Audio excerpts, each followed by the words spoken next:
Hi and welcome to Learning with Fun, an educational channel. My name is Reet Udan and I've come with the fourth part in the series of figure of speech. Here we are going to see the 4 important figure of speech. Stay till the end of the video to get the complete information on it. Firstly, let's do a quick recap of what we have already learned about figure of speech in our previous video. In the first part of the figure of speech, we have seen the literal and figurative meaning. In the second and third part of the video, we have studied 12 commonly used figure of speech. They are simile, metaphor, personification, hyperbole, repetition, antithesis, epigram, synecdoche, climax, anticlimax, metonymy, and pun. The links of these videos are given below. Do watch to get the complete update on the figure of speech. Now we are going to study another set of figure of speech, that is alliteration, apostrophe, oxymoron, and onomatopoeia. Starting with alliteration, alliteration is a figure of speech in which the initial consonant sounds of the words are repeated. To put it more simply, it is a figure of speech wherein the initial sound of a word is repeated. It is important to know that alliteration is focused on the sounds of the word and not on the letters in the word. Let's understand this with few examples. Sally sells seashells by the seashore. Here, as you can see, the sound of shore is repeated multiple times at the start of word. So, it's an example of alliteration. Let's see one more example. Blank buck bite a big black bear. Here, as you can see, the sound of B is repeated multiple times at the start of word. So, it's an example of alliteration. Let's understand this with one more example. The girl grabbed the golden goose and ran. Here, as you can see, the sound of G is repeated multiple times at the start of word. So, it's an example of alliteration. Let's see another type of figure of speech, apostrophe. When a character in a literary work speaks to an object, an idea, or someone who doesn't exist as if it is a living person. This is done to produce a dramatic effect and to show the importance of the object or idea. It is a figure of speech in which some absent person or non-existing thing is addressed as it is present and capable of understanding. It is an exclamatory figure of speech as exclamation is used in it. Let's understand by few examples. Why don't you ever work, you stupid computer? Here we are talking with computer as if it's a living object and is capable of understanding us. There is also an exclamation mark after the word computer. So it's an example of apostrophe. Let's see another example.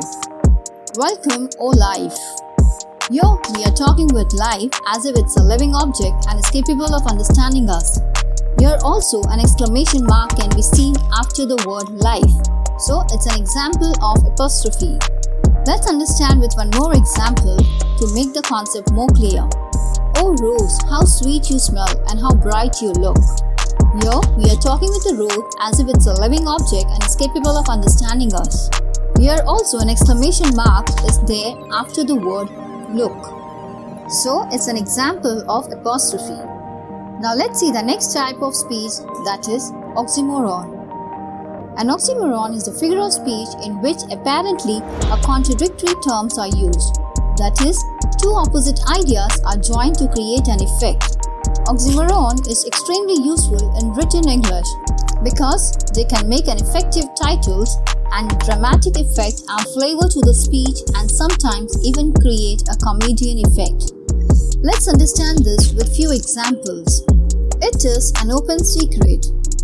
Here you can see two opposite words are used in the same sentence, that is, open and secret. If it's a secret, then it cannot be open, and if it is open, it cannot be secret. So, this statement is oxymoron. Let's see another example. There was an employee in the office who was regularly irregular. Here you can see two opposite words are used in the same sentence, that is, regularly and irregular. So this statement is an oxymoron.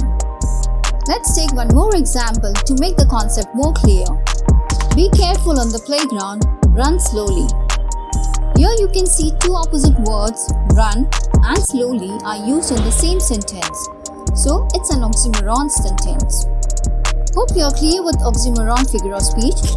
Let's move on to the next figure of speech, that is onomatopoeia. Onomatopoeia is when a word describes a sound and actually mimics the sound of the object or action it refers to. It appeals to the sense of hearing, and writers use it to bring a story or poem to life in the reader's head. In simple terms, we can say onomatopoeia is a word which imitates the natural sounds of a thing. Let's understand this with few examples. The buzzing bee flew away. Hear the sound of the bee, it is buzz.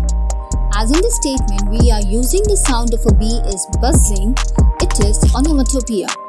The snake slattered and hissed. Now what's the sound of a snake here? It is hiss. As in the statement, we are using the sound of a snake hissing, it is onomatopoeia. Let's understand this with one more example. The loud boom of the fireworks scared the dog. Now it is the sound of a crackers, it is boom. In this statement, we are using the sound of a firework boom, it is an onomatopoeia. So these were the few examples of onomatopoeia figure of speech. So let's do a quick recap of what we did in this video. We discussed about the four important types of figure of speech. They are alliteration. Then we saw apostrophe.